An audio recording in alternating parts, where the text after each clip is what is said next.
साथियों, हमारे व्यवहार में, हमारे संसाधनों में, हमारे साधनों में, हमारे इंफ्रास्ट्रक्चर में आधुनिकता का इस अमृतकाल का प्रमुख लक्ष्य है।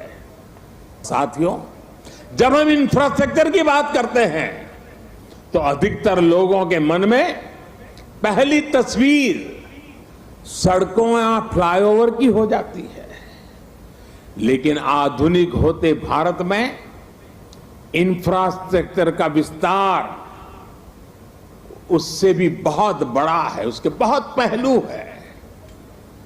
आज Bharat social infrastructure, transport infrastructure, digital infrastructure के साथ ही कल्चरल इंफ्रास्ट्रक्चर पर भी उतनी ही तेजी से काम कर रहा है। मैं आपको सोशल इंफ्रास्ट्रक्चर का उदाहरण देता हूं। आज देश में एम्स की संख्या पहले के मुकाबले 3 गुना हो चुकी है। मेडिकल कॉलेजों की संख्या में भी 50% की वृद्धि हुई है। ये दिखाता है कि भारत आज अपने नागरिकों के स्वास्थ्य को बेहतर बनाने के लिए, उन्हें मेडिकल की आधुनिक सुविधाएं पहुंचाने के लिए किस तरह काम कर रहा है। आज देश में नई IITs, IIIT, वैज्ञानिक संस्थाओं का आधुनिक नेटवर्क लगातार विस्तार किया जा रहा है, तैयार किया जा रहा है। बीते 3 वर्षों में 6.5 करोड़ से ज्यादा ग्रामीण घरों को पाइप से पानी की सप्लाई सुनिश्चित की गई है। आज देश के हर जिले में 75 अमृत सरोवर बनाने का महाअभियान भी चल रहा है। भारत का ये सोशल इंफ्रास्ट्रक्चर सामाजिक न्याय को और समृद्ध कर रहा है। साथियों, ट्रांसपोर्ट इंफ्रास्ट्रक्चर के विकास पर आज भारत जितना काम कर रहा है उतना पहले कभी नहीं हुआ। आज एक तरफ देश भर में ग्रामीण सड़कों का निर्माण हो रहा है तो वहीं रिकॉर्ड संख्या में आधुनिक एक्सप्रेसवे बनाए जा रहे हैं। आज देश में तेजी से रेलवे का इलेक्ट्रिफिकेशन हो रहा है तो उतने ही तेजी से अलग अलग शहरों में मेट्रो का भी विस्तार हो रहा है।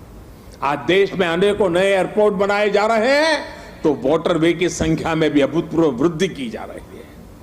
डिजिटल इंफ्रास्ट्रक्चर के निर्माण में तो भारत आज पूरे विश्व के अग्रणी देशों में अपनी जगह बना चुका है। 1.5 लाख से ज्यादा पंचायतों तक ऑप्टिकल फाइबर पहुंचाना हो, डिजिटल पेमेंट के नए रिकॉर्ड हो, भारत की डिजिटल प्रगति की चर्चा पूरी दुनिया में हो रही है। भाइयों और बहनों, इंफ्रास्ट्रक्चर के इन कार्यों के बीच भारत में कल्चरल इंफ्रास्ट्रक्चर पर जो काम किया गया है उसकी उतनी चर्चा नहीं हो पाई है। प्रसाद स्कीम के तहत देश के अनेकों तीर्थ स्थलों का पुनरुद्धार किया जा रहा है। काशी, केदारनाथ, सोमनाथ से लेकर करतारपुर साहिब कॉरिडोर तक के लिए जो कार्य हुआ है वो अभूतपूर्व है। और साथियों, जब हम कल्चरल इंफ्रास्ट्रक्चर की बात करते हैं तो उसका मतलब सिर्फ आस्था की जगहों से जुड़ा इंफ्रास्ट्रक्चर ही नहीं है। इंफ्रास्ट्रक्चर जो हमारे इतिहास से जुड़ा हुआ हो, जो हमारे राष्ट्र नायक और राष्ट्र नायिकाओं से जुड़ा हुआ हो, जो हमारी विरासत से जुड़ा हो, उसका भी उतना ही तत्परता से निर्माण किया जा रहा है। सरदार पटेल की स्टैच्यू ऑफ यूनिटी हो या फिर आदिवासी स्वतंत्रता सेनानियों को समर्पित म्यूजियम, PM म्यूजियम हो या फिर बाबा Saheb Ambedkar memorial, national war memorial हो या फिर नेशनल पुलिस मेमोरियल, ये कल्चरल इंफ्रास्ट्रक्चर के उदाहरण है। ये परिभाषित करते हैं कि एक राष्ट्र के तौर पर हमारी संस्कृति क्या है, हमारे मूल्य क्या है और कैसे हम इन्हें सहज रहे हैं। एक आकांक्षी Bharat social infrastructure, transport infrastructure, digital infrastructure के साथ ही कल्चरल इंफ्रास्ट्रक्चर को गति देते हुए तेज प्रगति कर सकता है। मुझे खुशी है कि आज कर्तव्य पथ के रूप में देश को कल्चरल इंफ्रास्ट्रक्चर का एक और बेहतरीन उदाहरण मिल रहा है।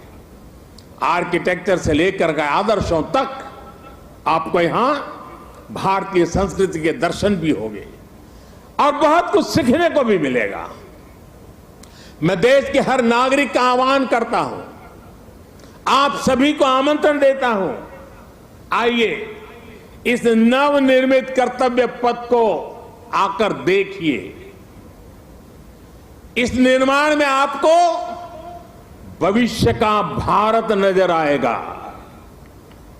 यहां की ऊर्जा आपको हमारे विराट राष्ट्र के लिए एक नया विजन देगी, एक नया विश्वास देगी।